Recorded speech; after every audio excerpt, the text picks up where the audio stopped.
So, a young Republican group is hosting an event called Hot Girl Summer, and the headliner is none other than Lauren Boebert. Also on the card is going to be Matt Gaetz' wife and a Newsmax news anchor. And the people that put this together, this Hot Girl Summer, decided to have a theme song for it. And they decided that the theme song for Hot Girl Summer should be a song called Nasty.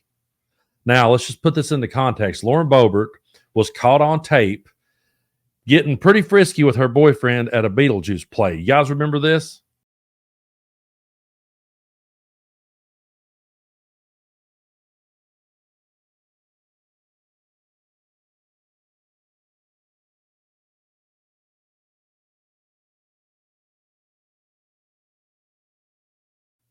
So, yeah, that is the headliner of the Hot Girl Summer event, and the theme song for the event is called Nasty, and the lyrics go like this.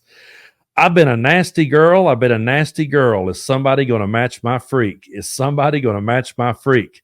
Is somebody going to match my nasty? I got stamina. They say I'm an athlete.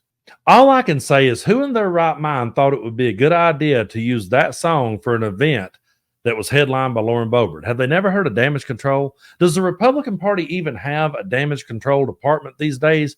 Because usually whenever someone screws up, they go on a public apology tour and they go out there and they apologize for what they've done, and they try to do some sort of act of charity, and they try to stop hanging around the people they used to hang around and stop going to the places they used to go to, and they try to clean things up. And that's how it's always been.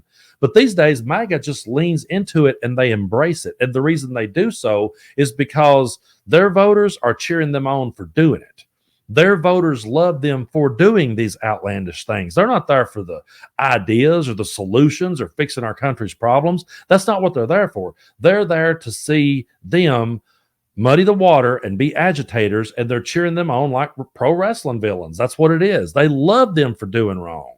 They love them for doing these outlandish things, because when they see people like us calling them out, that's what they love to see. I guarantee you right now, there's a good old boy somewhere. Hey, buddy, you're watching this video and you're going, yeah, see there, old Bobo. She got old Brando all worked up again, man. He's pissed at her. He made a video about that.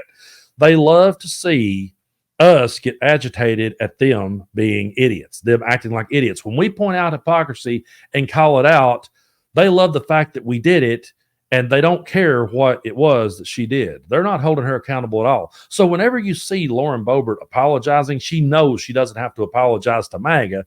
She's only doing it to the moderates and independents who really aren't paying as much attention right now, and she's doing that as it gets closer to elections, because that's what she's about. It's like, hey, let me just apologize to the people who might tune in later. I know MAGA don't care. And when you take a look at this next clip, here she is at a debate a few weeks ago. She gets cornered, and she's not in MAGA land. She's being held accountable. And watch how quick her energy and her attitude shifts. Take a look.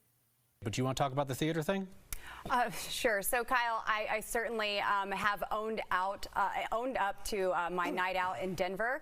And, you know, I've gone on that public apology tour, and I'm grateful for the mercy and grace that has been shown. But I'm not going to continue to live life in shame and be beat up by this. And, you know, I would like to go back to my legislative record for just a second. We're not going to do that. You had plenty of time to answer the question. You chose not to. That's fine. I just want to make sure. And you have apologized for the theater incident. I certainly have. And I just want to make sure.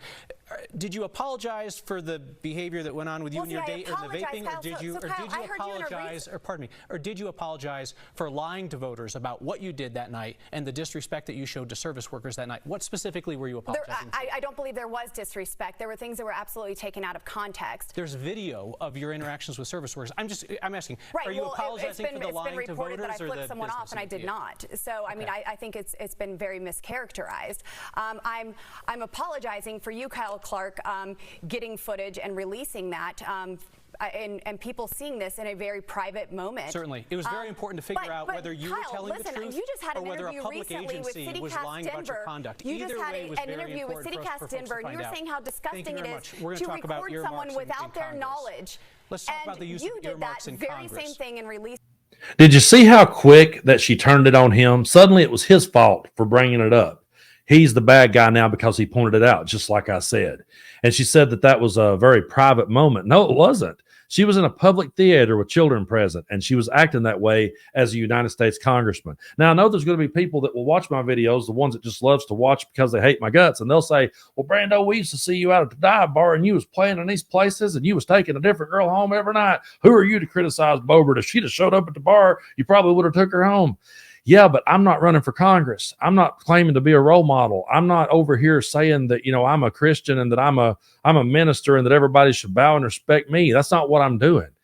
She is in public office, and she's supposed to set examples for everybody else, and she's supposed to be accountable for her actions. But the minute she gets held accountable, she turns and starts blaming it on everyone else and says, oh, it was a private moment when she was out at a public play. She thinks that's a private moment.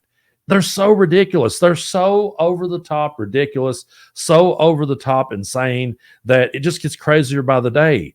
But when she talks about how she got shown love and grace, she didn't get shown love and grace by MAGA. They loved her for doing it. They were cheering her on for doing it. She wasn't shown any love and grace because these are the same people that goes after Dolly Parton. These are the same people that says because Dolly Parton lets gay and trans people come to Dollywood in Pigeon Forge, Tennessee, they say she's preaching a false gospel. They'll go after somebody like Dolly Parton and try to tear her down. They'll go after a beer company and try to destroy an American company because they put a trans person on a beer can. That's the kind of people they are. So don't tell me that they actually are about love and grace. They have no love and grace. They only have acceptance for people who will be mean and cruel and assholes like they are, and they can live vicariously through them. That's what this is.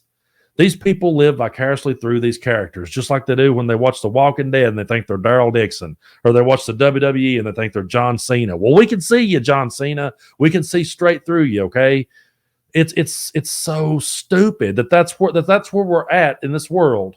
That we're at a point in American history where people who are coming there for the WWE Jerry Springer style show are voting. And my good buddy Denver Riggleman was on a live stream with me a while back. If you haven't, go to the YouTube channel, look at the live videos, check out the one I did with Denver. It was a great episode. He made an excellent point that I've not stopped thinking about ever since he made it. He said a stupid vote counts just as much as a smart vote.